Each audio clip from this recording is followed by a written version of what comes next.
염증에 걸린 마음. 자, 읽어서 계속해서 우울증을 둘러싼 낙인과 침묵의 문화. 많은 환자들에게 그 말은 우울증의 개인적인 실패의 신호로 여겨질 가능성을 의미한다. 만약에 우울증이 순수하게 정신적인 것이라면, 순전히 마음속의 일이라면, 단순히 느끼거나 생각하거나 행동하는 방식의 차이일 뿐이라면, 내가 생각하는 생각이나 결정 같은 정신적인 다른 현상들이 내 책임인 것처럼 우울증도 내 책임이 아니겠는가? 우울증에 걸린 것에 대한 자신이 비난받아 마땅하다고 자신의 잘못이라고 느끼는 것은 우울증 환자들의 공통 경험 중에서 하나이다.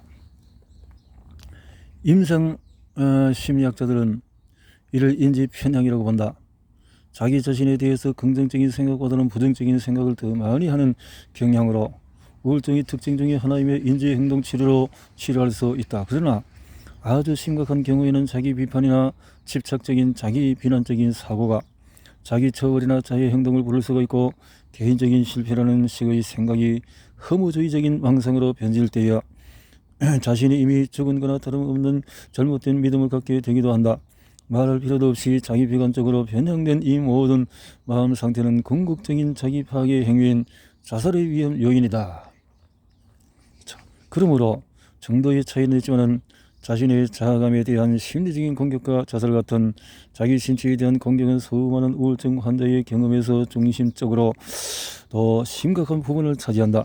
이는 수천 년 동안에 그래왔던 일이니 이에 대한 비난은 전적으로 데카르트에게만 돌릴 수는 없다. 그러나 나는 우울증을 정신의 영역에만 배타적으로 고립시켜 둔 것, 즉 순전히 마음속 문제일 뿐이라는 가정은 우울장애에 수반하는 죄책감을 더 악화시킬 수 있고, 여전히 우울증을 비롯한 기타 정신질환을 둘러싸고 있는 낙인과 침묵의 문화를 더욱 부추길 수 있다고 믿는다. 이미 여러 번 말했지만 번복할 가치가 있는 말이니 다시 한번 하겠다. 만약에 내 팔이 부러졌다면 최소 나는 주변의 사람들의 동정과 응원에 기댈 수 있다. 팔이 부러진 정황에 대한 재미있는 이야기거리가 하나 생겼을지도 모르고, 사고로 흘린 피와 관련한 아찔하고 생생한 경험담을 들려줄 수도 있을 것이다. 대체로 사람들은 기꺼이 그 이야기에 귀를 기울이며 동정을 표하고 다 들은 뒤에는 자신이 겪었던 무용담을 들려주기도 할 것이며, 자신이 아는 의학적인 충고도 나눠줄 것이다. 그러나 만약에 금이 간 게 내 마음이라면 나는 이런 것들을 중에서 무엇에도 의지할 수가 없다.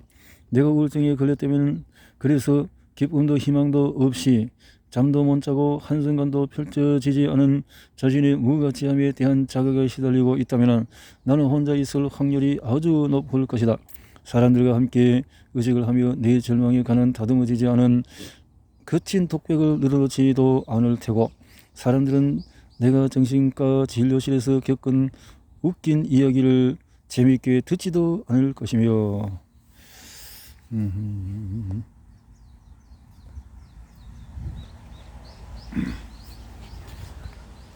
자, 그렇죠. 그렇겠네요. 너의 친구들 저 무슨 말을 해야 할지 몰라서 화제를 돌릴 것이다. 내가 직장이라면 아무도 나는 고용자가 내 인사기록에 우울증이라는 단어를 써놓지 않기를 바랄 것이다. 거적 중이라면 이전 직장에서 어쩔 수 없이 몇 달 동안의 병가를 냈던 이유를 설명할 다른 핑계를 찾으려 할 것이다. 만약에 내가 공직에 출마한다면 우울증 사실이 폭로되는 것만으로도 선거운동이 실패로 돌아가기에 충분할 것이다. 일부 나라에서는 우울증에 걸렸다는 단순한 사실만으로 결혼할 자격을 박탈당하고, 더불어 형제 자매들이 결혼할 전망까지 어둡게 만들 수도 있다. 이런 걸 바로 낙인이라고 한다. 예수는 십자가에 못 박혔을 때 생긴 산발의 상처로 낙인이 생겼다.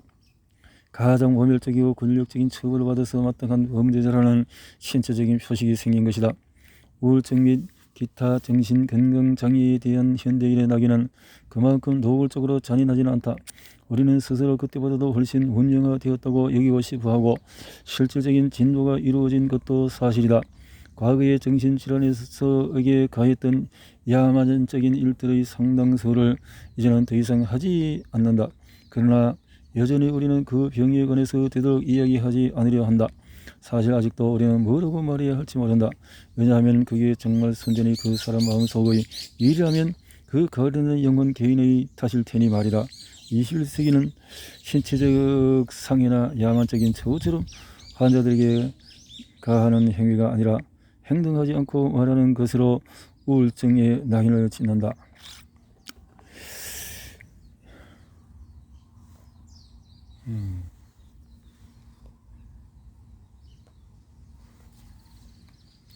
이 원론에 따라 우울증을 마음의 영역에 격려해두는 행위가 그 문제를 초래한 잘못이 어느 정도 그 사람 본인에게 있음을 암시한다면 해결책을 찾는 것 역시 어느 정도 그 개인의 책임이라는 뜻이다. 어쩌다 우울증에 걸렸으며 우울증이 자신에게 무엇을 의미하는지 스스로 납득하기 위해서 꼭 필요한 일일 거라고 여긴다. 이 원론의 기이한 세계에 사는 우리는 우울증에 걸린 친구에게 뭐라 말해야 할지 모르고 그 친구가 우울증에 관해 이야기하는 것은 원치 않으면서도 그 친구가 자신의 우울증에 관해서 누군가와 이야기해야 한다는 의견은 종종 단호히 밝힌다. 낙인이 찍힌 침묵의 원을 뚫고 들어가도록 훈련받은 누군가와 말이다. 슈퍼 정신가 프로이트. 지난 100년 중에서 대부분의 기간 동안의 우울증은 마음의 장애이므로 마음을 통해 낫게 할 수 있고 또 그래야 한다는 것이 일반적인 통념이었다. 심리적인 증상에서 심리 치료가 필요하고 물리적인 증상에서 물리적인 치료가 필요하다는 것, 이는 데카르트 주의에 충실한 의사에게는 완벽하게 이치에 맞는 생각이다. 심리치료를 세계 최초로 발명한 사람은 물론 지금은트 프로이트다. 내가 물론이라고 말한 이유는 프로이트의 명성이 너무나 이례적이고 그의 사상이 미친 영향이 특별히 오랫동안 지속되었기 때문이다. 그가 종종 틀리고 때로는 황당할 때도 있었지만 우리에겐 그는 이제 한 사람이 아니라 어떤 견해의 풍토 자체가 되었으니 우리는 그 풍토 속에서 각자 다른 삶을 영위한다네. 시인 W.H. 오든이 말한 것처럼 우리가 그 사실을 좋아하든 싫어하든 상관없이 지금 우리는 적어도 어느 정도 모두 프로이트주의자다. 모르는 사이에 은근히 스며들었거나 제대로 이해하지 못했더라도 우리는 모두 프로이트식 분석의 놀랍도록 넓은 범위와 그 영향에서 비롯된 것들을 말하고 행하며 살고 있다. 우리가 프로이트라는 봉우리를 이미 지나온 것은 분명하지만 그는 여전히 구글 학술 검색에서 가장 많이 인용되는 저자로 마르크스와 아인슈타인보다도 한참이나 앞서 있다. 런던에 있는 정신의학 연구소 도서실에서 긴 책꽂이에 줄지어 꽂혀있는 퍼전판 프로이트 전집 24권의 흐릿한 청색 책 등을 본 것만으로도 경외감이 차올랐던 기억이 난다. 그 24권의 책에 관해서 다른 사람이 쓴 논문과 책들만으로도 도서관 하나가 가득 찰 것이다. 프로이트와 관련해서 항상 나의 흥미를 자극하는 것은 그가 자신의 경력을 시작한 방식이다. 그는 처음부터 심리학자로, 그러니까 데카르트의 분기선으로 나뉜 정신의 측면에서 출발하지 않았다. 프로이트는 20대 후반까지도 이원론적으로 분리된 신체적인 측면에서 일하는 뇌과학자가 되려는 포부를 품고 있었다. 그는 초창기 뇌과학자 몇 명에게 가르침을 받았고 그것은 초기 논문 중에 하나는 가장 하등한 물고기 중에 하나의 척수 속 개별신경세포들의 배치에 관한 미세해부학 논문이었다. 뇌졸중이나 뇌의 다른 병리학적인 병변에 의해서 언어를 상실하는 병인 실어증에 관한 논문도 썼다. 코카인 연구도 많이 했는데 그 과정에서 1884년에는 제약에서 머크에서 공급받은 코카인을 자가 투여하는 일도 종종 있었다. 그는 코카인이 코와 눈의 점막들을 신속하고 가역적으로 마비시켜나는 사실을 발견한 초기 과학자들 중에 한 명이다. 그는 이 발견의 의학적인 영향력을 알아보았다. 고난 눈 수술에서 코카인을 국부마취제로 사용할 수 있지 않을까 하고 생각한 것이다. 이 발견으로 그는 일학 스타 학자가 될 수 있었다. 하지만은 아주 결정적인 순간에 그는 연구에서 벗어나 약혼녀와 함께 휴일을 보내고픈 유혹에 빠졌다. 행복한 휴식을 마치고 돌아왔을 때 이미 다른 이제는 잊힌 과학자가 동물의 눈 수술에서 코카인을 마취제로 사용할 수 있음을 증명해 프로이트가 차지할 수 있었을 공적인 영광을 가로채간 뒤였다. 후에 그가 한 말은 어쩐지 반어적으로 느껴진다. 내가 이미 유명해지지 않은 것은 내 약혼에 타협시키기는 하지만은 그렇게 방해한 것에 대해서 나는 그녀에게 원한을 품지 않는다. 그들은 1886년에 결혼에 정착했다. 이후에 10년에 걸쳐서 그의 인생 행로에 변화가 생겼다. 프로이트는 자신이 업적으로 따지면 충분히 자격이 있지만은 유대인이기 때문에 진지한 뇌과학자가 오스트리아 빈 대학교 교수로 자리를 옮기는 길이 막혀 있음을 알았다. 그는 아내와 가족을 부양하기 위해 실험실을 떠나서 의사로 일하는 데 더 많은 시간을 써야 했다. 그리고 그의 직업적인 인간관계는 요제프 브로이어와 빌헬름 플리스 같은 소수의 핵심 동료 또는 동지만으로 이루어진 지적으로 극렬한 회합에 집중되었다. 브로이어는 프로이트보다도 연장자로 이미 인체의 한 부분에 자신의 이름을 붙이는 의학적인 영예를 차지한 인물이었다. 브로이와 헤링은 소음을 깊이 들이실 때의 심박수가 떨어지는 헤링 브로이어 반사를 발견했다. 이것은 집에서도 실험해 볼 수 있다. 조용히 앉아서 손목으로 맥박을 짚고 30초 동안 맥박수를 재는다. 그런 다음에 소음을 깊이 들이쉬고 가슴이 완전히 팽창한 상태로 30초 동안 소음을 멈추고 다시 맥박을 재는다. 그런 다음에 여전히 맥을 짚은 상태로 소음을 내쉰다. 폐가 완전히 부풀어 있을 때에는 맥박수가 느려지고 다시 정상적으로 호흡하기 시작하면 속도가 올라간다. 그게 바로 헤링 브로이어의 반사다. 폐가 팽창하면 미조신경을 통해서 신호가 나가고 그러면 심정복동을 신속하게 자동적인 반사적으로 느려진다. 이는 미조신경이 뇌와 몸 사이의 연기를 매개하는 여러 방식 중에 하나다. 그러나 이후에 브로이어가 프로이트와 함께 한 연구는 최면을 통해 젊은 여성들의 히스테리 증상 치료에 관한 것이었고 이 연구는 두 사람이 1895년에 1년의 사례들을 함께 출판한 것으로 결실을 맺었다. 플리스는 브로이어보다도 더 젊었고 브로이어만큼 큰 존경을 받거나 과학적으로 뛰어나지는 않았지만 프로이트를 더 큰 창조적 자유로 이끌어준 사람이었다. 명석하지만 균형을 잃은 베를린의 외과 의사인 그는 코 수술 마취제로 코카인을 열성적으로 사용했고 23일에서 28일 사이를 오락가락하는 월경초기 같은 바이오리듬의 중요성에 신비주의적인 태도로 관심을 기울였다.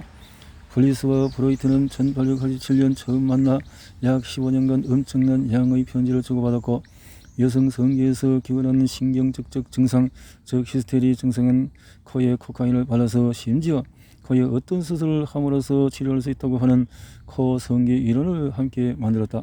프로이트가 자신의 지적 행로를 뇌에서 마음으로 바꾼 일에 관한 에세이를 쓰기 시작한 것은 1895년 9월로 며칠 동안의 베를린에 있는 플리스를 방문하고 빈으로 돌아가는 기차 안에서였다.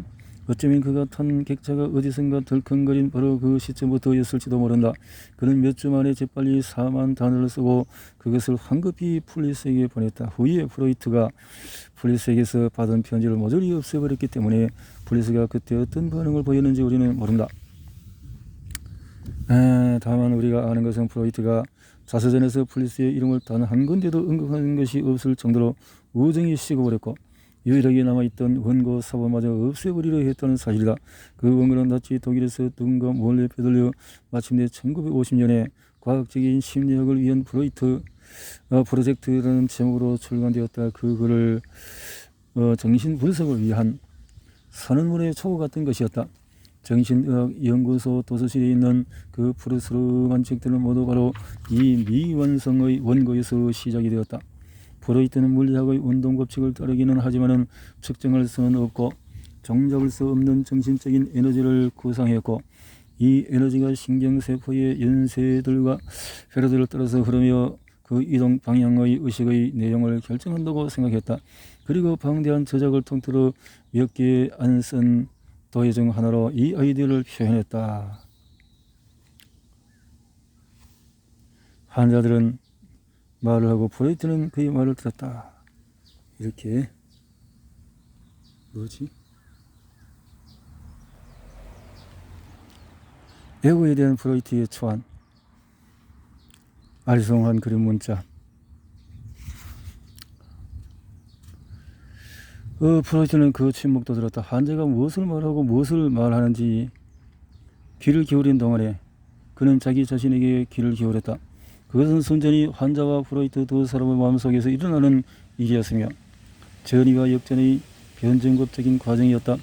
정신분석을 통한 분석가와 피분석자의 관계가 프로이트의 새로운 실험실이 되었다. 기나긴 시간 동안에 상담하면서 그가 듣거나 추론했던 것들이 그를 세계적으로 유명하게 만든 책들의 원재료가 되었다.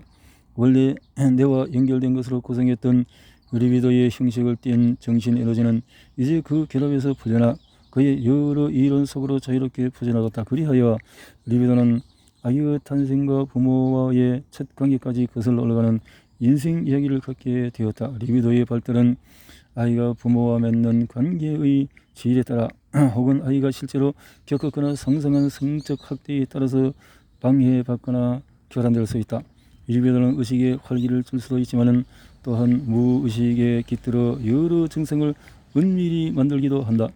아동기에 겪은 굴욕과 박탈의 경험이 정신적인 상처만 남기고 의식적인 기억에서는 지워진 경우 정신 에너지인 리비도가 무의식에 저장된 이런 억압된 기억들이 달라붙어 있다가 그 아동기 경험에 유사한 일을 성인기에 다시 겪을 가능성을 미리 차단하기 위해 왜곡된 대안으로서 여러 증상을 만들어내는 것이다. 이렇게 마음 깊숙이 묻혀있는 심층적인 리비도의 힘을 찾아내고 그것을 시원하게 해소해 이야기의 집착에서 리비도의 에너지를 불어주어 어떤 증상을 만들어내야 한다는 무의식적인 압박을 해소하는 것이 바로 정신분석 작업이었다. 그런 것이었나요? 프로이트는 자신의 지적 행로가 실험실 의자에서 찬란한 고립의 소파로 옮겨간 것이라고 생각하기를 좋아했다. 정신분석이란 그가 영웅적인 자기분석을 통해서 전적으로 홀로 처지는 고유한 발견이었고 정신분석하고 싶은 사람은 누구나 먼저 프로이트에게 분석을 받거나 프로이트에게 분석을 받은 누군가에게 분석을 받아야만 했다. 이렇게 정신분석이라는 직업은 처음부터 한 가문이나 왕조의 일처럼 조직이 되었고 각각 분석가들은 자신이 받은 분석을 통해서 가부장적인 권위를 가진 프로이트에게 연결이 되었다. 오늘날 영국 국민건강서비스에서 우울증 치료를 받으려 하는 환자가 프로이트의 계보를 잇는 전통적인 정신분석을 받게 될 가능성은 별로 없다. 시간도 돈도 너무 많이 들 뿐 아니라 정신분석이 효과를 내는 이유에 대한 정신분석 이론의 설명과 달리 실제로는 효과를 낸다는 증거도 없거니와 다른 종류의 심리치료보다도 더 좋은 효과를 낸다는 증거도 별로 없기 때문이다. 이렇다는 거죠. 낙인찍기와 심리치료는 공의 우울증을 선전히 마음의 장애로 고립시키는 데카르트식 분리에서 출발한다. 둘 다 마음과 몸은 별개라고 보는 의학적인 정론 이데올로기에 종속되거나 순응하는 것으로 우울증을 안고 살아가는 이들은 이런 분리를 일상적으로 경험한다. 이렇게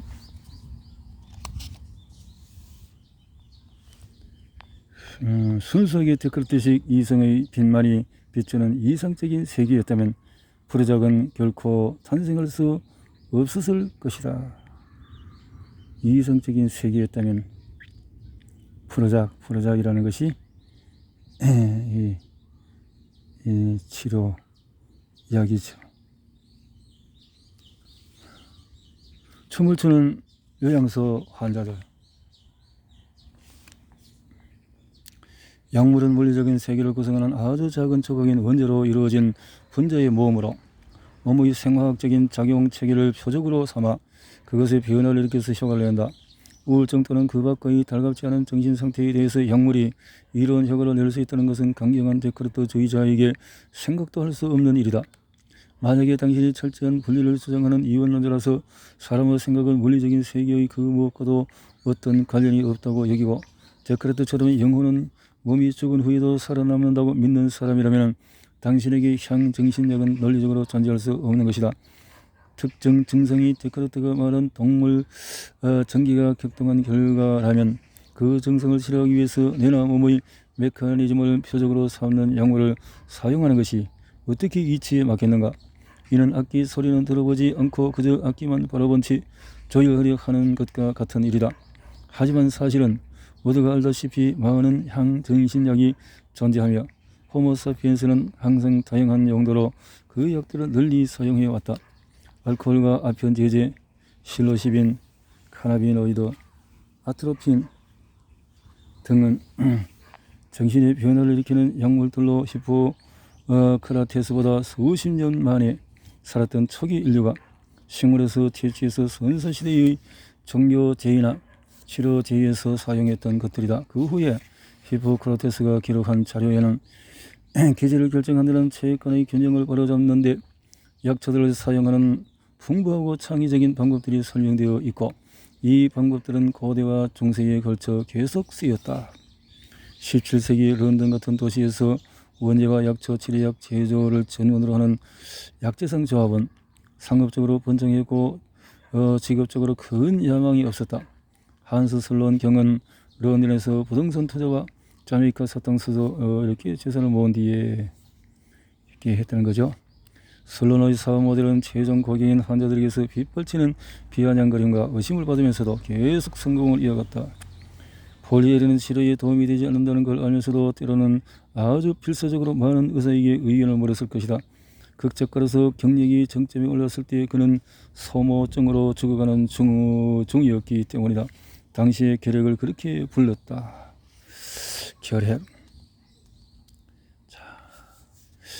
의사 선생님들, 당신들이 배운 건 순전히 환상이로군요.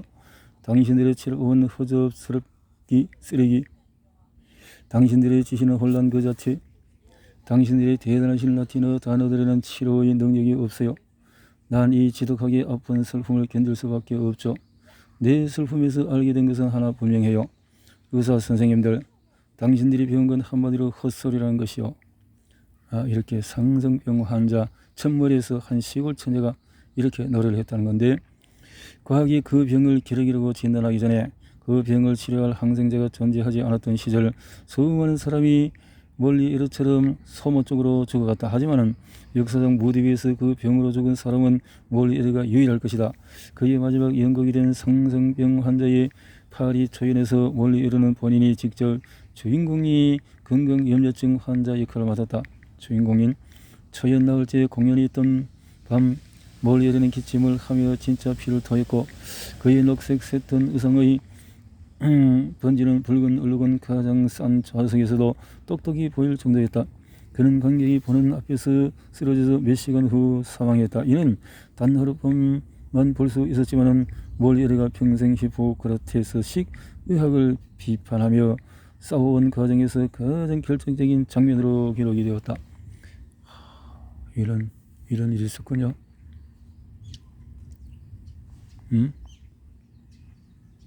발레 희극에서 어쩌면 당신은 몰리에르가 말했던 것처럼 정말 상황이 그렇게 나빴다면 그의 연극을 보러 극장으로 몰려간 파리 멋쟁이들은 왜 여전히 그 터무니없는 의사들에게 진찰을 받고 있었던 거냐고 물을지도 모르겠다. 일단 몰리에르가 말하는 의사에 관한 진실을 들은 뒤로는 그 의사들에게 발길을 끊으면 되지 않겠냐고 말이다. 하지만 그들은 몰리에르 말을 듣고도 그저 웃을 뿐이었다. 그들은 발길을 끊을 수 없었다. 한스 슬론의 경우는 더할 나위 없이 연줄이 좋은 의사이자 과학자였으니 첼시 자연 정원에 투자하고 있을 때조차 자신의 사업 모델이 망할 거라 최초로 예언한 사람의 명성을 분명 들어보았을 것이다.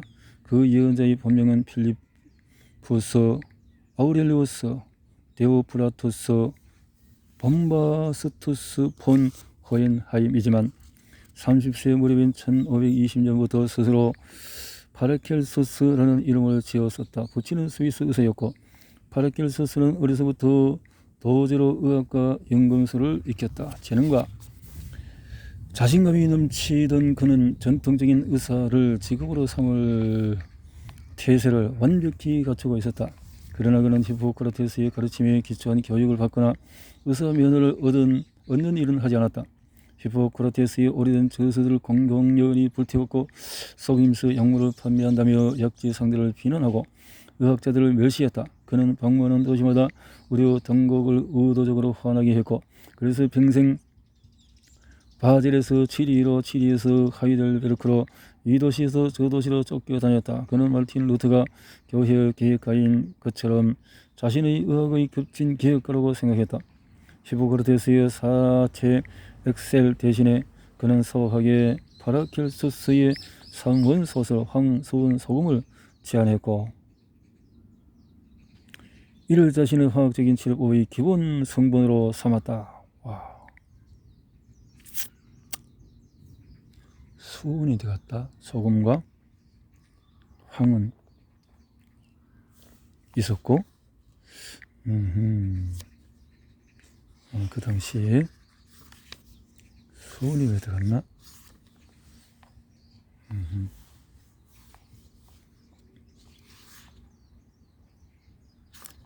자, 1529년 파라켈소스가 떠돌아다니다가 니른베르크로 갔을 때 그의 비웃음과 조롱에 화가 난 그 지역 의사들이 프랑스 병이라는 불치병을 앓고 있는 환자 15명을 치료해 보라며 도전을 걸어왔다. 당시 독일 어권 사람들은 빠르게 번지던 매독을 그렇게 불렀다. 파라켈소스는 성벽 나환자 밀집 주거 지역에 있던 매독 환자를 찾아가 흡사 기적 같은 일을 행했다. 매독 환자들의 피부에 있던 궤양과 헌 상처를 적어도 그중에 일부 환자에게는 사라지게 한 것이다. 이는 그의 혁신적이고 비밀스러운 수은 연구 덕분이었다. 사실 파라켈소스가 말한 것처럼 병이 완전히 나은 것은 아니고 수은이 닿은 후에 있던 매독균만 죽은 것이었다. 그래서 눈에 보이는 궤양은 나왔지만 연고가 닿을 수 없는 몸의 다른 부분에는 보이지 않고 처치되지 않은 균이 남아 있었다. 그래도 파라켈소스가 안전하게 니른베르크를 빠져나가 다시 여정에 오르기에 충분했다. 그리고 12년 후 그는 잘스부르크 외곽에서 술에 취해 싸우다가 길 위에서 성을 거두었다. 몇 가지 측면에서 미래를 정확히 내다보았다는 거죠. 그가 사망하고 300년이 지난 19세기 후반에 그가 평생에 걸쳐서 격렬히 비판했던 히포크라테스 의학이 데카르트 의학에 부딪혀 마침내 무너졌다. 그리고 머크와 로시오 같은 최초의 제약회사는 연금술보다도 화학을 활용해 약품을 발견하고 정제하고 측정하고 제작했다. 이 회사들은 화학회사와 염료회사에서 출발해 새로운 분야로 들어서 성장했는데 그 중에 다수가 바젤처럼 파라켈소스가 자주 찾았던 도시에 있었다. 20세기 초반 시장에 등장해서 감염병을 치료한 기적의 신약들은 제약학 최초의 혁신적인 성공을 거두었다. 제약산업의 최초의 예언자 파라켈소스. 새로운 결핵치료제 개발을 위해서 로시 같은 제약회사들은 과학논리에 맞는 경로를 밟았다. 20세기 초의 결핵은 뉴욕에서 백사병이라 불릴 만큼 두 번째로 흔한 사인이었고 1913년에 뉴욕시는 스탠튼 섬의 격리된 부자의 결핵 환자만을 위한 거대한 병원을 열었다. 자, 이렇게 오늘 아무런 폐허로 남아 역사에 이렇게 1952년 이 아무런 풍경의 시부 병원에서 벼랑간 앞으로 니아지드 임상시험이 실시되면서 경이로운 일이 벌어졌다. 그 약을 먹은 환자들은 즉각 기운이 살아나 활동적이고 사교적으로 변했고 식욕도 좋아졌으며 폐결핵의 진행도 멈췄다. 이렇게 그 병원은 1960년대 초에 완전히 빈 건물이 되었고 오늘날 아무런 폐허로 남아서 역사의 유적지로 지정이 되었다. 어쨌든 이 약을 통해서 사람의 기분이 좋기도 나빠지기도 이렇게 했다라는 것을 말하고 있군요.